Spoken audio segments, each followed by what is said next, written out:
오늘은 기드온 이야기를 생각해 보는 시간입니다. 기드온을 찾아가셔서 부르시는 장면을 중심으로 기드온 이야기를 좀 조망해 보겠습니다. 먼저 당시 상황을 요약해서 말씀을 드리면, 이스라엘이 범죄로 인해서 미디안에게 어려움을 겪으면서 하나님께 다시 도움을 청합니다. 이스라엘이 범죄했다 하는 이 말은 그들이 가나안에 들어가서 가나안 방식의 생활, 가나안 문화, 가나안 종교에 심취되어서 동화된 그런 삶을 살았다는 그런 말입니다. 이스라엘이 부르짖을 때 하나님은 그 부르짖음을 들으시고 사사를 보내시는데, 기드온을 부르셔서 그를 통해 이스라엘을 구원하시고 이스라엘을 이끌어 가도록 하신다는 그런 이야기가 6장에서부터 8장에 이르기까지 전개되고 있습니다. 오늘 본문은 이런 과정에서 하나님께서 기드온을 부르시기 위해 찾아오셔서 나누는 그런 대화의 일부 내용입니다. 그런데 우리가 성경을 너무 좀 종종 오해하는 그런 경우가 많은데, 기드온 이야기에서 특히 그렇습니다. 뭐냐면 하나님께서 부르시는 사람, 특별히 이스라엘을 구원하시기 위해서 세우신 하나님의 지도자 이 사사에게는 뭔가 남다르고 훌륭할 뭔가 어떤 배경이 있을 것이다, 이런 선입견을 갖게 됩니다. 그러니까 기드온을 앞뒤 생각 없이 영웅으로 묘사하고 영웅으로 바라보려는 그런 경향이 있다는 겁니다. 뭔가 잘 준비된 사람이라거나 또 믿음이 좀 출중하다거나 집안의 배경이라도 좋든가 이렇게 생각하는 경향이 있는데, 놀랍게도 성경은 전혀 그렇지 않다라고 한다는 것입니다. 그러면 왜 이런 오해가 생기게 되는가? 그것은 성경을 이렇게 듬성듬성 껍데기만 읽고 지나가기 때문에 그렇습니다. 앞뒤 맥락을 잘 살펴서 보지 못하고 그냥 한두 단어에 꽂힌다든가, 또 그래서 그것을 전체를 덮어서 바라보는 그런 우리들의 이 독법에 의해서 성경을 잘못 볼 때가 있다 하는 겁니다. 오늘 본문에서도 12절을 보면 여호와의 사자가 기드온을 찾아와서 부른다라고 얘기합니다. 뭐라고 부르느냐면 큰 용사라고 얘기합니다. Mighty warrior, 큰 용사, 아주 능력 있는 전사다, 이렇게 얘기합니다. 이 군대 사령관으로 기드온을 부르고 있습니다. 아마 실제로 여호와의 사자가 그렇게 불렀기 때문에 사사기 저자가 쓴 것이겠지만, 어디로 봐서 기드온이 큰 용사로 보이는지 이것은 사뭇 의심스럽지 않을 수가 없습니다. 애들 말로 큰 용사는 무슨 헐, 이렇게 이 반항적으로 이 신음소리가 나올 만큼 앞뒤 문맥은 전혀 다른 이야기를 한다는 겁니다. 11절 앞절을 보니까 기드온에 대한 설명이 미리 나와 있습니다. 여호와의 사자가 기드온에게 찾아와 상수리나무 아래에 앉았을 때 기드온이 뭐 하고 있었는가 하는 것을 비교적 자세히 설명하고 있습니다. 미디안 사람에게 숨어서 밀을 포도주 틀에서 타작했다라고 합니다. 이게 아주 중요한 지적입니다. 아주 중요한 묘사입니다. 이거를 빼먹고 큰 용사로 건너뛰면 성경을 잘못 오해하게 된다라는 겁니다. 그러면 기드온이 당연히 큰 용사가 맞게 되는 것인데, 이게 엉터리라는 겁니다. 맥기라고 하는 이 구약 학자가 있는데, 이 사람은 기드온의 이 처음 등장하는 그 성경 기사를 아주 세세하게 언급을 하는데, 사사기는 기드온을 영웅은커녕 조금도 중요한 인물로 소개하지 않는다고 지적을 합니다. 그 핵심 키가 바로 포도주 틀에서 밀을 타작하는 이 장면에 대한 묘사 때문입니다. 당시 포도주 틀은 항상 언덕 아래에 있었습니다. 계곡 골짜기 아래 바위를 이렇게 파가지고 바위를 이렇게 쪼개내서 큰 통 같은 거를 만들어서 포도를 거기에다 놓고 발로 밟아서 이 포도 이 줄을 만드는 그런 이 패턴을 취하고 있었는데, 왜 계곡 아래에 그것을 두는 게 필요하느냐면, 포도를 수확해가지고 그 무거운 포도를 날라야 되는데 언덕으로 올라갈 수 없고 오히려 언덕 아래로 내려오는 게 훨씬 편하기 때문에 포도주 틀은 항상 언덕 아래에 있었다라고 하는 겁니다. 그게 훨씬 더 자연스러울 뿐만 아니라 편리했었다라는 것입니다. 반대로 타작마당, 밀을 타작하는 그런 그 넓은 공간은 언덕 위 꼭대기에서 주로 했었다 하는 겁니다. 바람이 불어서 결을 날려주기에 적합한 그런 지형에 해당되는 언덕 위가 맞았다는 겁니다. 그런데 오늘 우리가 본문에서 기드온을 어디에서 발견하느냐면 언덕 아래 깊은 그 골짜기에 앞뒤로 또 수식도 하지 않습니까? 미디안 사람들에게 들키지 않으려고 숨어서 언덕 아래에 포도주 틀에서 밀을 타작하고 있었다라는 겁니다. 왜 언덕 꼭대기, 언덕 위에서 밀을 타작하지 못하고 있죠? 미디안이 그렇게 무섭기 때문에, 미디안을 두려워해서 미디안에게 이 밀 타작한다라는 것을 들키지 않기 위해서 숨어서 하고 있다라는 얘기입니다. 지금 큰 용사는커녕 아주 바짝 쫄아 있는 그 기드온의 마음을 우리가 엿볼 수 있다는 겁니다. 이게 기드온이었어요. 이런 기드온에게 찾아왔다라는 겁니다. 미디안에게 타작마당하는 것을 보여주고 싶지 않을 만큼 두려움이 큰 그런 성품의 기드온의 모습을 생각할 필요가 있다는 겁니다. 언덕 아래에서 바람도 불지 않았겠죠. 거기에서 이 공기도 통하지 않고 그 이 포도주를 만들기 위해서 포도를 짜는 발로 밟아야 되는 그런 곳에 이 바위에 숨어서 이 밀을 타작해서 온갖 밀 먼지를 뒤집어 쓰고 있는 이 모습을 본다면 얼마나 처량해 보입니까? 옷은 땀으로 범벅이 되었을 것이고 아주 불편한 그런 상황이었을 겁니다. 그런데 하나님은 이런 인물을 지금 쓰시겠다 하고 찾아오셔서 큰 용사라고 호칭을 불러주고 있다는 겁니다. 우리 중에도 이런 사람들이 있습니다. 기드온과 같은 사람들이 있습니다. 별로 자신감이 없고 나서지 못하고 사람들이 볼까 두려워서 언덕 위에 사람들 앞에 나설 수 없다라고 여기는 그런 사람들이 있습니다. 그런데 그런 우리라 할지라도, 그런 우리지만 하나님은 찾아오신다는 거예요. 그런 연약한 사람이라 할지라도 하나님은 사용하신다는 것을 성경은 얘기한다는 겁니다. 그것도 지금 기드온 같은 이 연약한 인물을 찾아오셔서 이스라엘을 구원하라고, 그런 구원의 이 사사로 사용하겠다고 하나님은 말씀을 하신다는 겁니다. 하나님은 연약한 사람을 얼마든지 쓸 수 있다는 겁니다. 이걸 우리가 오해하면 안 되는 겁니다. 왜냐하면 연약한 자를 쓰실 때 능력이 사람에게서 나오는 것이 아니라 하나님에게서 나오기 때문에 하나님은 그 인간 쪽에 어떤 그 근거, 배경을 따지지 않으신다라는 겁니다. 성경은 언제나 이것을 얘기합니다. 기드온을 찾아오시는 이 하나님의 패턴이 모세에게도 똑같이 나타납니다. 모세도 찾아왔죠. 그가 아무것도 할 수 없다라고 여길 때, 정말 미디안 광야에서 양치고 이렇게 하늘에 떠가는 구름이나 바라보면서 일기를 예측하고 이렇게 40년 묻혀서 지내는 그 한 인간에게 자기에게 이스라엘 구원하라고 맡길 때 그의 반응이 어땠습니까? 나는 못 간다라고 얘기했죠. 내가 어떻게 그런 일을 할 수 있겠는가라고 하지만 하나님은 그런 사람을 사용하신다는 겁니다. 이걸 우리가 알아야 되는 거예요.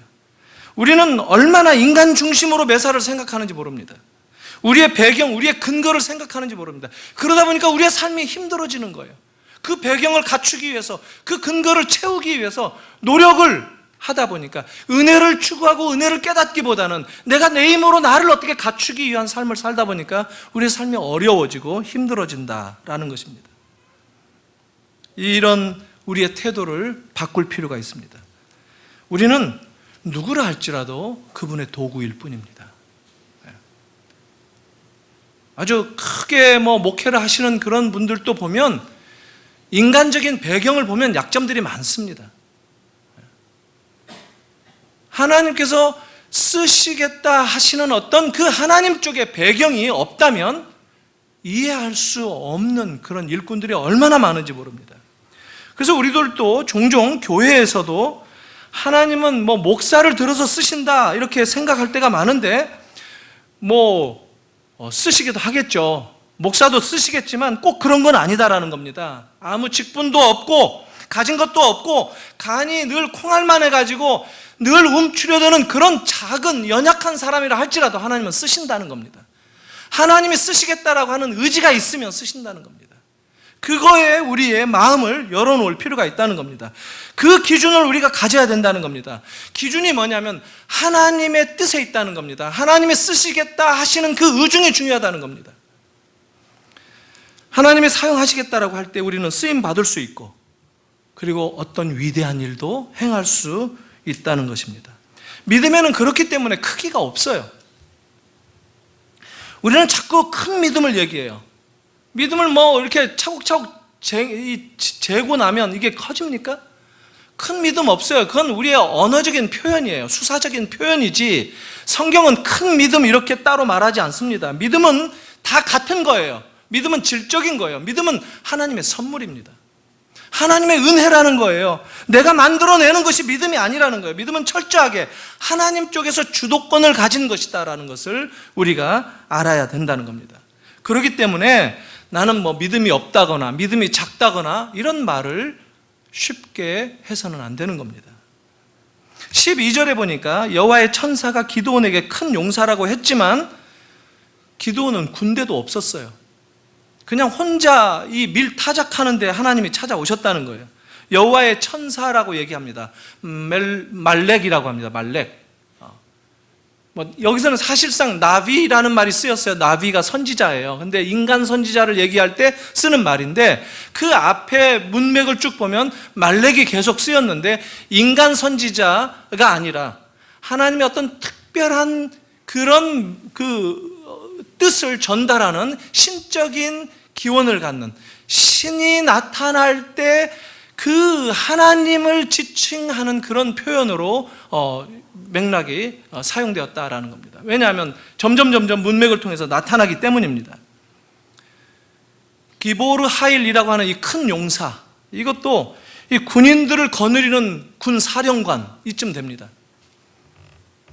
꽁꽁 숨어 있는 군 사령관. 앞뒤가 맞지 않는 거예요. 이런 호칭이 기드온에게 사실 굉장히 우스운 거예요. 하나님은 그냥 숨어 지내고 그냥 들키지 않으려고 하는 그냥 평범한 한 이스라엘의 백성을 지금 찾아갔다는 겁니다. 그런데 그에게 능력 있는 군 사령관이라고 호칭을 부른다는 겁니다. 아마 기드온 입장에서 봤을 때 너무 자기하고 안 맞는 얘기니까 큰 용사여 했을 때 뒤를 돌아다 봤을지도 모릅니다. 그렇게 해석하는 사람이 있습니다. 왜냐하면 자기는 아니니까, 분명히 아니니까 뒤에 누구 있나 하고 뒤를 아마 돌아봤을 것 같다 이렇게 얘기를 합니다. 자기를 부르는지도 몰랐어요. 기드온은. 이런 신앙으로 기드온은 하나님을 만난 것입니다. 기드온 이야기를 통해서 우리가 계속 확인을 하겠지만 기드온은 처음부터 훌륭한 영웅이 되어서 잘 준비된 사람으로 역사의 무대에 나서지 않는다는 겁니다. 하나님을 만나면서 한 걸음 한 걸음 그의 믿음이 자라게 되었고, 또 믿음이 자랐다 할지라도 우리 아까 찬양하면서 얘기했죠. 나중에 8장에 가면 에봇을 만들어요. 금으로. 이게 뭡니까? 집안 대대로 물려줄 가보라고 생각하고 이 제사장 옷을 만들었겠죠.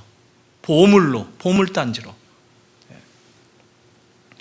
우리 신앙인들이 종종 이 신앙적인 그런 것들도 기념하기 위해서 하는 경우가 있어요. 어떤 목사님은 은퇴하시면서 이 강대상, 오래된 이 나무로 만들어진, 그래서 평생 40년 동안 목회하신 강대상을 자기 집안 가보로 해서 자녀들에게 물려준다고 보관을 하신다는 얘기도 들었습니다. 이게 다 인간적인 생각에 우리가 만들어내는 이 세상에 집착하는 그런 연약한 모습에 지나지 않습니다. 그러니까 믿음이라는 것이 그렇게 훌륭하고 말고가 아니라 우리는 끝없이 하나님 손에 붙잡힐 때 우리의 믿음은 영롱한 빛을 발할 수 있다는 겁니다.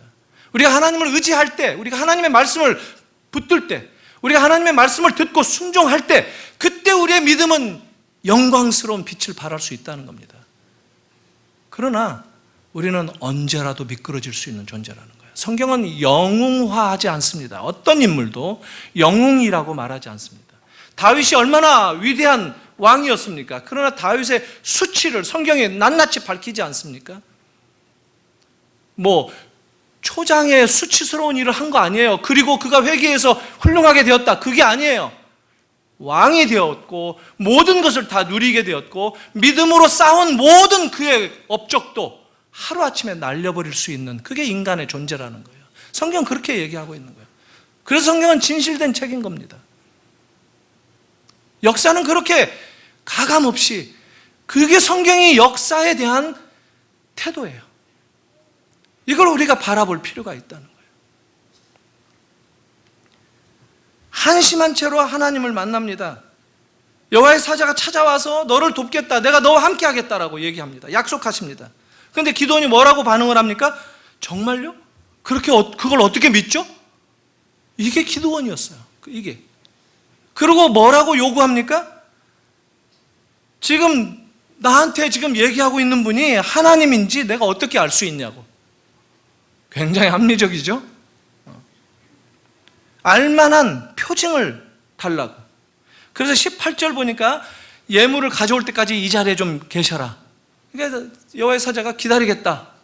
그러니까 가져옵니다. 염소 새끼와 가루 한 에바로 무교병을 만들어서 고깃국을 끓여서 상수리 나무 아래로 가져왔는데, 여호와의 사자가 그 고기하고 무교병을 바위에 올려놓고 국물을 부으라 얘기합니다. 지금 아브라함도 여호와의 사자를 대접하는 그런 그 장면처럼 나그네를 손대접하듯이 고깃국까지 끓여와가지고 드시라고 하는데, 국물을 부으라 이렇게 얘기합니다.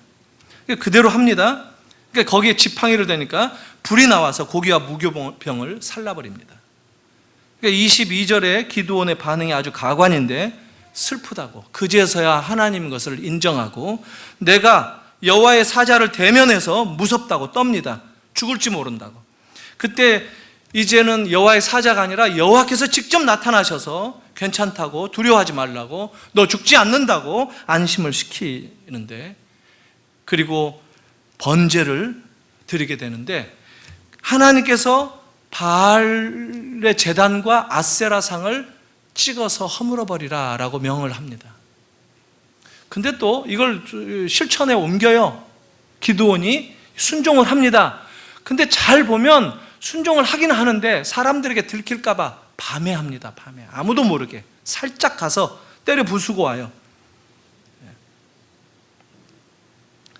이게 기드온의 모습이었어요. 기드온 이름이라는 이름이 바로 그 바알 그 제단을 허물어뜨리고 이 아세라상을 찍어버리고 한 그런 게 곧 기드온의 이름 뜻입니다. 기드온이라는 말이 잘라낸다라는 뜻이에요. 잘라내는 사람, 부셔버리는 사람, 이런 거예요. 둘로 자르다라고 하는 이 가우다, 이 말에서 나왔어요. 이 가우다라는 동사에서 나온 말이에요. 기드온. 이 히브리어로 이름이 등장할 때는 항상 우연이 아니죠. 그 이름에 맞는 삶을 보여주고 있죠. 그 이름 뜻대로 바알의 제단과 그 옆에 아세라상을 찍어버렸어요. 그런데 성읍 사람들이 어떤 반응을 보입니까? 이 성읍 사람들은 누구죠? 이 성읍 오브라라고 하는 이 기드온의 이 므낫세 지파의 도시 아닙니까? 이스라엘 백성들이에요. 이스라엘 백성들이 이 바알 제단을 허물고 아세라상을 찍었을 때 어떤 반응을 보였느냐면, 이게 도대체 누구의 소행이냐고 난리 법석을 떱니다. 이놈 잡아오라고, 당장 끌어내라고, 그는 죽을 것이라고 얘기를 합니다. 성경이 왜 이런 말을 기록하고 있죠? 이게 당시 이스라엘의 영적인 상태였다는 겁니다. 바알을 하나님 모시듯이 모시고 있었다는 겁니다.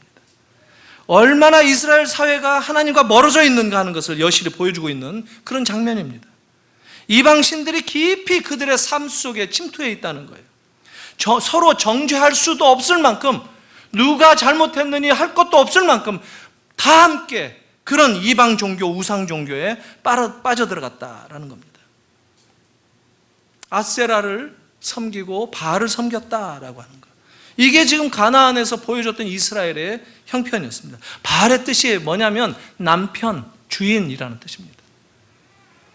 아세라는 그의 아내라는 거예요. 풍요를 뜻하는 바알의 아내 신이에요. 이 가나안의 3대 여신이죠. 다른 말로 말하면 풍요를 쫓았다는 거예요. 풍요를. 다산을 상징하는. 가나안에서 농사를 져도 풍년을 들게 하는 신, 이걸 쫓았다는 거예요. 이게 지금 이스라엘의 형편입니다. 오늘 우리는 어떤가요? 부자 되게 해주면 무엇이든지 쫓아갈 수 있는 그런 신앙생활을 하는 사람들이 얼마나 많습니까? 우리는 바알과 아세라 하면 무슨 머리에 뿔 나고 아주 이 마귀의 형체가 어떻게 그렇다고 생각하는데, 우상은 우리 안에 있어요. 우상은 골로새서 3장에서 말하죠. 탐심이 곧 우상이라고. 우리의 마음이라는 거예요. 이스라엘이 지금 가나안에서 재앙 가운데 있는데 그 이유가 뭡니까? 하나님을 버리고 풍요를 선택한 결과로 당하는 거예요. 한마디로 이 지경 가운데 신앙생활을 하고 있는 모습을 지금 보여주고 있는 게 이스라엘의 모습이라는 거예요. 이런 잘못을 누구도 지적할 수 없고, 오히려 바알 제단 허물었던 이놈이 누구냐 도대체, 이거 죽여야 된다라는 거예요. 성경의 가르침을 좀 바로 들어보자 라고 하면 오늘날 또 어떻습니까? 어떤 사람들 이렇게까지도 얘기하는 사람들이 있죠. 뭐 그렇게까지 성경을 들으려고 하느냐, 뭐 신앙생활을 해도 뭐 그렇게까지 골수로 믿을 필요가 있느냐, 적당히 믿어야지. 왜 당신은 매사를 그렇게 삐딱하게만 보는가? 이런저런 말들 많이 듣죠. 근데 하나님 입장에서 한번 생각해 보세요. 하나님은 이 바알이라든가 아세라 이런 이방 우상들에 대해서 별로 신경도 안 쓰십니다. 사람들이 그 우상을 섬길 때 겪는 그 어려움과 이 고난들, 이거를 하나님이 해결을 해주시는데 뭐 이렇게 큰 집중력을 동원해서 물리치고 이러시지도 않아요. 그냥 한 사람 들어서 쓰시면 없앨 수 있어요. 하나님은 이런 분이에요. 지난 주일에도 살펴봤지만 하나님은 우리 인생에서 우리가 경험하고 있는 그런 여러 장애물들에 대해서 별로 관심이 없으신 분이에요. 하나님은 그 장애물을 제거하는 것 자체가 목적이라고 생각하지 않는다는 거예요. 하나님의 목적으로 삼으시는 것은 우리 자신들이에요. 우리가 보다 하나님의 목적에 걸맞는 삶으로 방향을 잡고 살아가는가, 여기에 관심이 있으신 거예요. 그렇게 하기 위해서는 때로는 장애물을 놔두시기도 하고 장애물을 없애시기도 하고, 그건 아무것도 아니에요. 이 기드온의 이 바알을 이렇게 대적했다라고 하는 데에서 여룻바알이다라는 이름을 얻게 됩니다. 백성들이 여룻바알이다, 기드온을 얘기를 했어요. 그러니까 바알을 싸워야 되는 인물이 된 거예요. 기드온이 자기가 원하지도 않았는데 어떻게 하다 보니까 이 자리에까지 온 거예요. 바알을 상대로 싸워야 돼요. 싸우기 싫었는데 어쩔 수 없이 싸워야 할 형편이 되었다는 거예요. 스스로 선택한 것도 아니고 스스로 행할 수 있는 능력도 없어요. 연약해요. 자기가 봤을 때 자기가 큰 용사도 아니고. 그런 기드온에게 하나님의 영이 임합니다. 모든 일을 주도하시고 이끌어 가시는 분은 성경에서 하나님으로 등장하지 않습니까? 하나님이에요. 우리의 삶 속에서 그 하나님의 개입을 볼 필요가 있다는 거예요.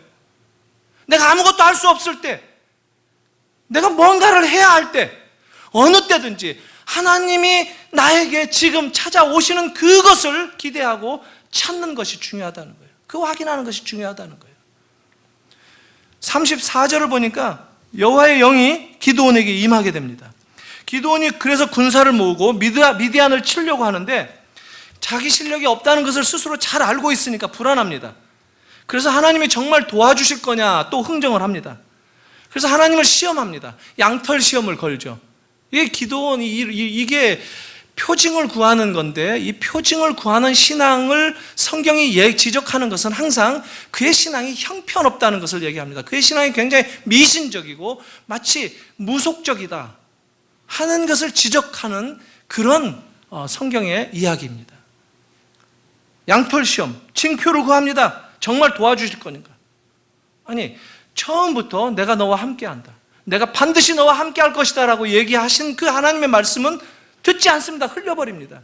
그리고 내가 확인할 수 있는 하나님이 나를 도와주신다는 그 확신을 내가 원하는 방식대로 보여달라는 거예요. 이게 사람들이라는 거예요.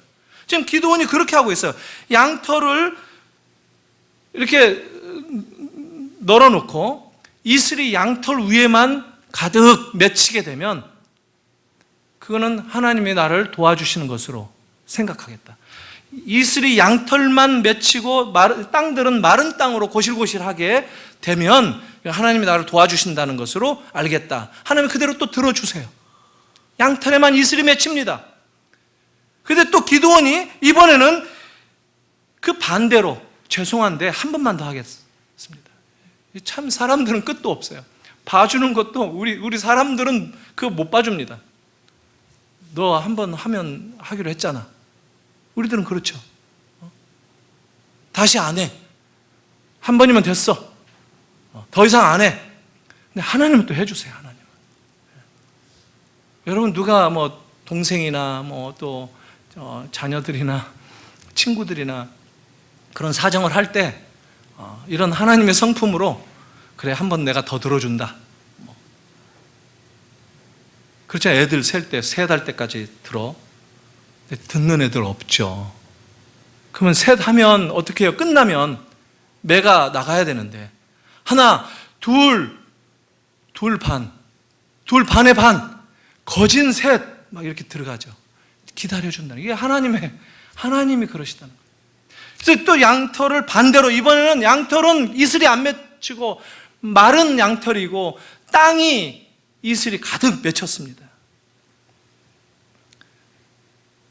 그것을 통해서 기드온은 이제 하나님이 나를 도와주신다라고 하는 것을 확신하고 전쟁에 임한다는 거예요.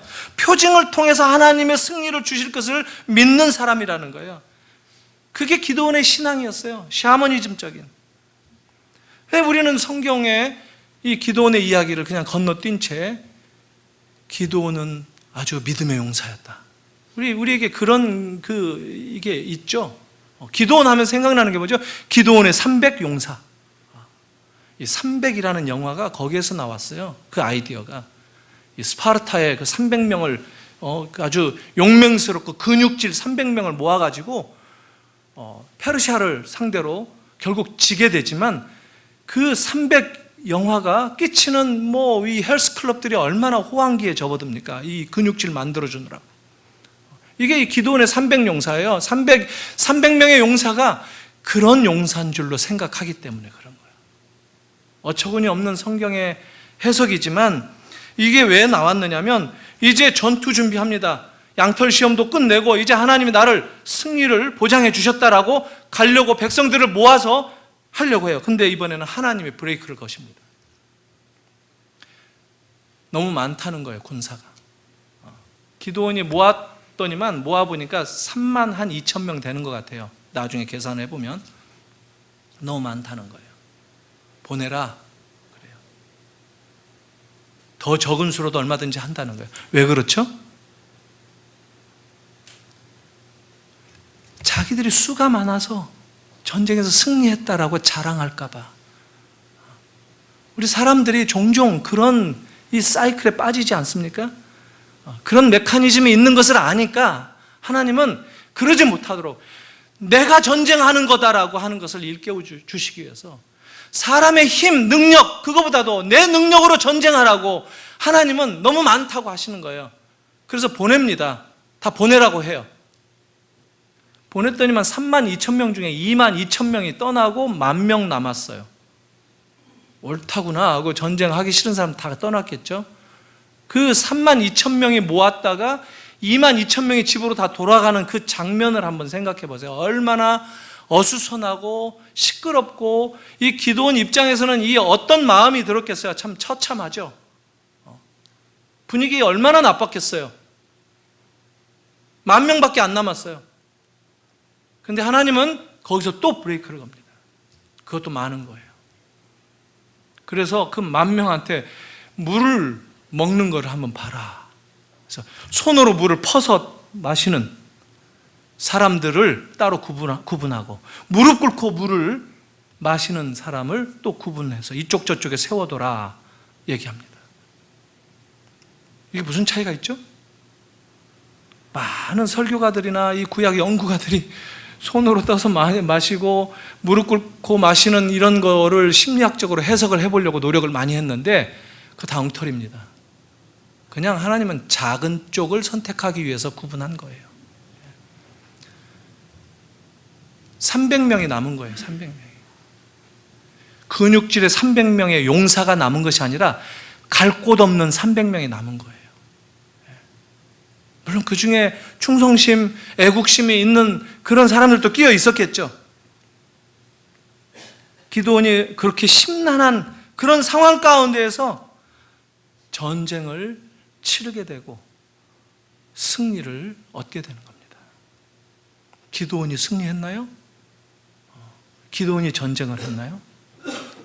전쟁은 하나님에게 달려 있습니다.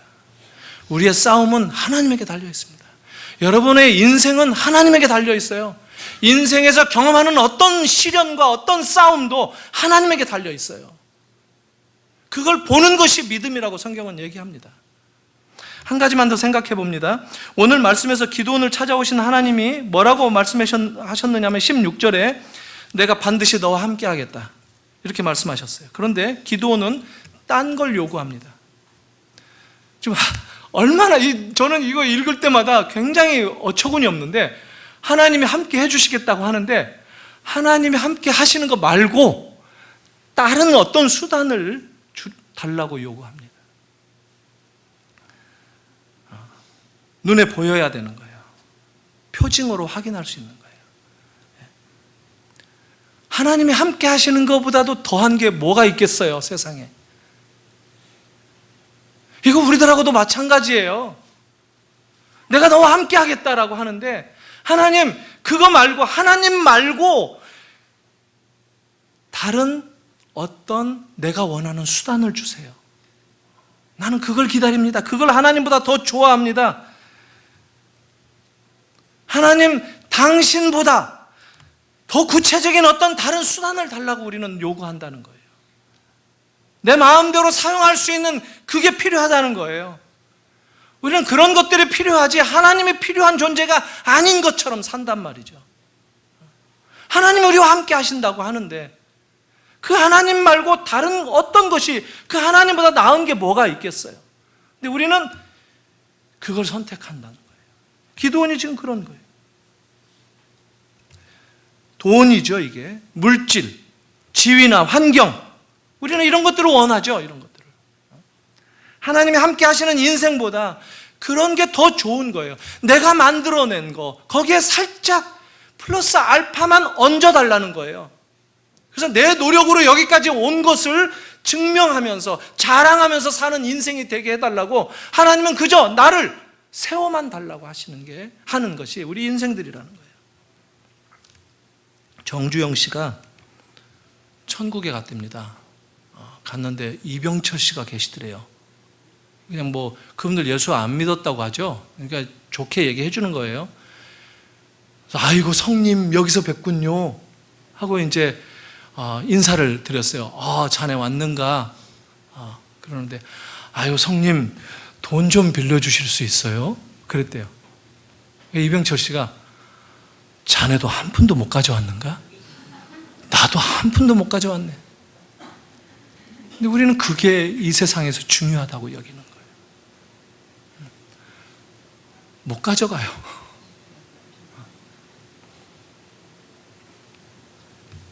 우상이 뭡니까? 하나님 아닌 다른 어떤 것에 우리의 마음이 빼앗기는 것, 그게 우상이라고 성경은 얘기합니다. 귀신 들렸고 악마가 어떻게 하고 무슨 어떤 실체를 얘기하고 성경 그렇게 얘기하지 않아요. 우리의 마음을 조종한다고 얘기해요. 그걸 바라보지 못한다면 그 어떤 능력과 은사를 경험한다 할지라도 우상 숭배하는 거예요. 우리의 소원이 뭔가, 우리의 소원을 이루어주는 그것을 성경은 우상이라고 얘기합니다. 그 기대감, 그건 전부 다 이 땅에 속한 것이라고 한다면 그게 우상이라고 하는 거예요. 근데 우리들은 보통 어떤 마음을 가지고 살아요? 우리가 뭐 이렇게 큰 걸 요구하지도 않아요, 사실. 아주 소박해요. 작은 것만 바랄 뿐이에요. 근데 뭐 이게 뭐 잘못됐습니까? 이럴 때가 많죠. 내가 뭐 세상을 떵떵거리게 살려고 하는 것도 아니고 그냥 그저 어려움 없이 고난당하지 않고 자식들 건강하게 괄세받지 않고 내 자존심 지키면서 이 세상에서 크게 자신 있게 휘두르며 살지는 못할지라도, 남들보다 뭐 엄청나게 다르게 살지는 못해도 조금만 앞서가는 삶을 사는 게 우리의 소원 아닙니까? 하지만 성경은 모든 이야기를 통해서 그게 우상이라고 얘기합니다. 우리가 기도원을 통해서도 확인을 합니다. 그리고 하나님은 우상 숭배를 매우 싫어하십니다. 그런데 또 놀라운 것은 그렇게 싫어하시는 우상 숭배인데 하나님은 기다려 주십니다. 참아 주십니다. 기도원이 시험을 걸어오는데도 다 들어주십니다. 시편 8편을 보면서 마무리를 하겠습니다. 시편 8편 아주 아름다운 시입니다. 다윗이 누구인가 하는 것을 가장 영롱하게 드러내주는 그런 시가 시편 8편이 아닌가 싶습니다.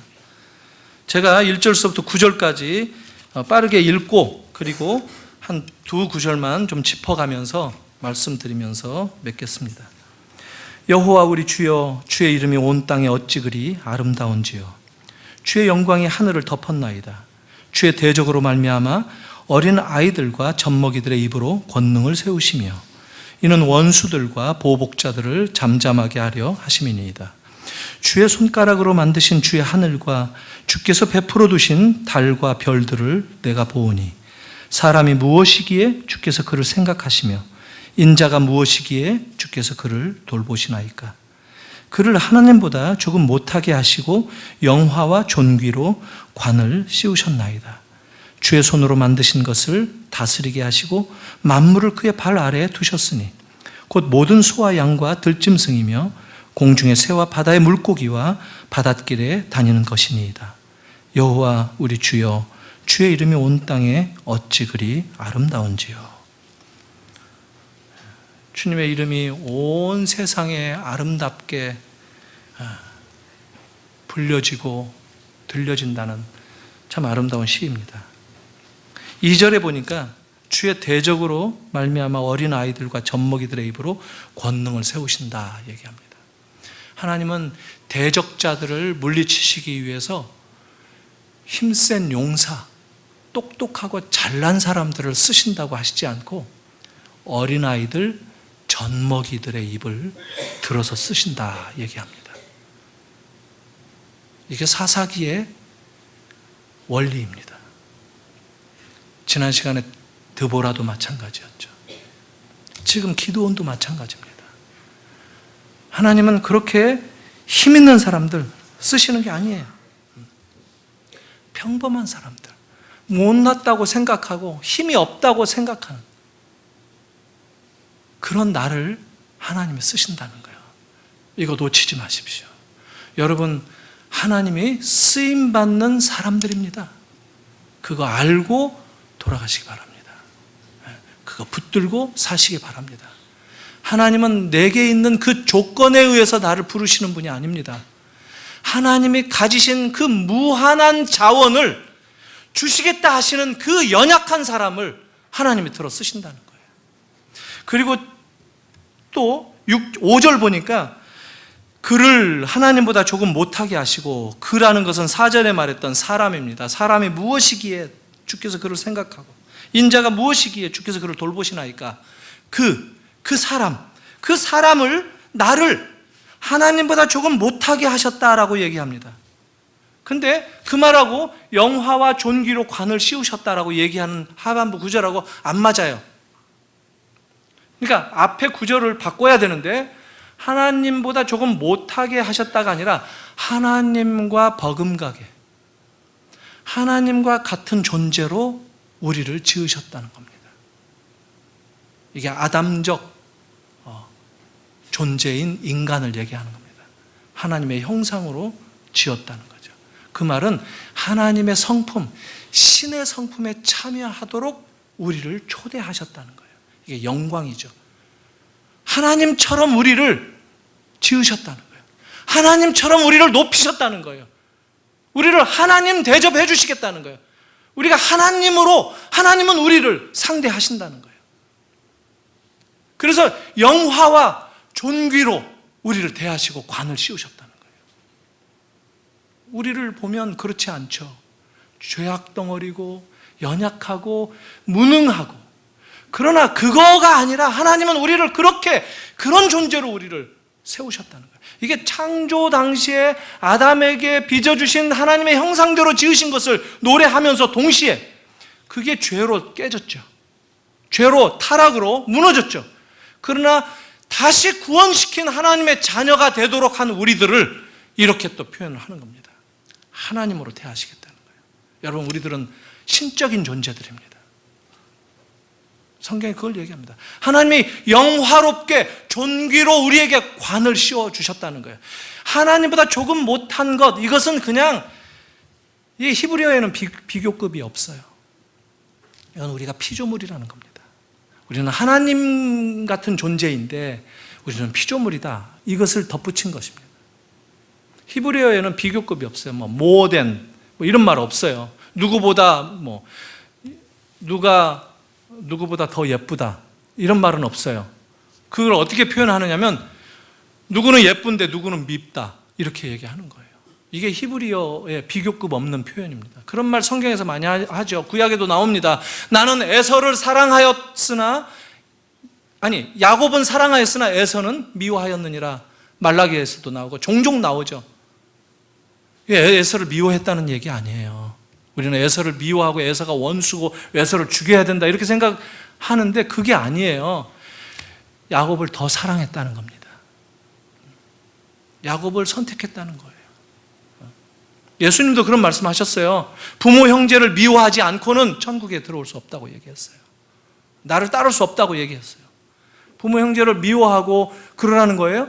그거 우리 한국 성도들 가운데 얼마나 씨름합니까? 상처도 받고 어떻게 성경이 부모 형제를 미워하라고 가르치느냐, 이런 생각 한 번씩 다 해보지 않습니까? 이거 유대적인 사고방식에서 비교급 없는 말을 그렇게 하는 겁니다. 다른 말로 표현하면 뭐냐면 부모 형제를 미워하라는 게 아니에요. 사랑의 반대가 미움이 아니에요. 동의어예요. 동의어. 미움은 무관심이죠. 하나님만큼 더 사랑하지 말라는 거예요. 하나님 다음으로 사랑하라는 거예요. 부모 형제도 하나님보다 더 사랑하면 우상이라는 거예요. 하나님보다 더 사랑할 만한 그런 상대는 없다는 것을 얘기하는 거예요. 부모 형제를 사랑하라는 거예요. 그러나 하나님을 더 사랑하라는 거예요. 지금 하나님보다 조금 못하게 하시고가 바로 그런 뜻입니다. 이미 우리를 영광 가운데로, 존귀함 가운데로, 그 거룩하신 하나님의 성품 가운데, 하나님 나라의 그 영광된 그 일 가운데로, 그 나라 가운데로 우리를 불러주신 그 존재인 것을 우리가 아는 것이 매우 중요하다는 겁니다. 내가 힘이 없어도 이 세상에서 치이면서 살지라도 나는 하나님의 자녀라는 거예요. 나는 하나님이 붙들어 주시고 하나님이 영화로, 존귀로 관을 씌워줬다는 것을 우리가 놓치지 말아야 된다는 거예요. 우리가 정체가 누구인지를 알아야 됩니다. 내가 누구인지를 모르는 것이 아니라 내가 누구인 줄을 알아야 됩니다. 그 정체성의 가장 심오하고 가장 중추적인 이해가 나는 하나님의 자녀다라는 겁니다. 하나님의 영광 가운데 참여하는 존재다라는 거예요. 하나님이 나를 얼마든지 영화롭게 만든다는 거예요. 여러분 모두에게 주시는 하나님의 약속입니다. 다른 길로 가는 것은 낭비입니다. 허비입니다. 사랑하는 성도 여러분, 이 하나님에게 우리 모두가 부름받고 있는 그 자리, 나는 누구인가? 나에게 하나님의 자녀가 되는 이 권세, 이 특권을 주셨는데 나는 정작 이것을 까먹고 이것을 내팽개치고 이것을 그냥 마치 애들 엿바꿔 먹는 그런 것처럼 내 동댕이 치고 나는 내 정체가 무엇인지를 씨름하면서 만들어가면서 살려고 하는 것이니까 우리의 인생이 고달픈 거 아니겠습니까? 주님 다시 우리에게 기도원을 찾아오셨던 그 주님이 우리를 찾아오시기를 원합니다. 그리고 우리를 쓰시겠다고 하십니다. 그리고 우리의 정체가 무엇인지를 다시 일깨워 주십니다. 그래서 우리의 처해 있는 삶의 현실 가운데서 그 주님을 바라보고 그 주님을 손잡고 주께서 나와 함께 하시는 것을 경험하라는 겁니다. 이 경험이 여러분들의 생애 가운데 넘쳐나기를 축원합니다. 기도하겠습니다. 하나님 아버지 은혜를 감사합니다. 우리를 자녀로 부르시고 하나님의 자녀로서 누릴 수 있는 엄청난 특권을 말씀을 통해서 일깨워 주시니 감사합니다. 우리가 종종 이 땅의 것들이 커 보이고 이 땅의 것들이 영원할 것이라고 생각하는 어리석음 가운데 처할 때가 있지만, 그러나 주님 오늘 또 우리를 기다려 주시고 오늘 또 우리에게 사랑과 은혜로 영화와 존귀로 관씌워 주시기 위해서 우리를 참아주시는 것을 인하여 감사와 찬양을 드립니다. 이제 우리의 정체를 깨닫고 주님께서 약속하신 우리 자신의 삶을 우리가 보이며 살기를 원합니다.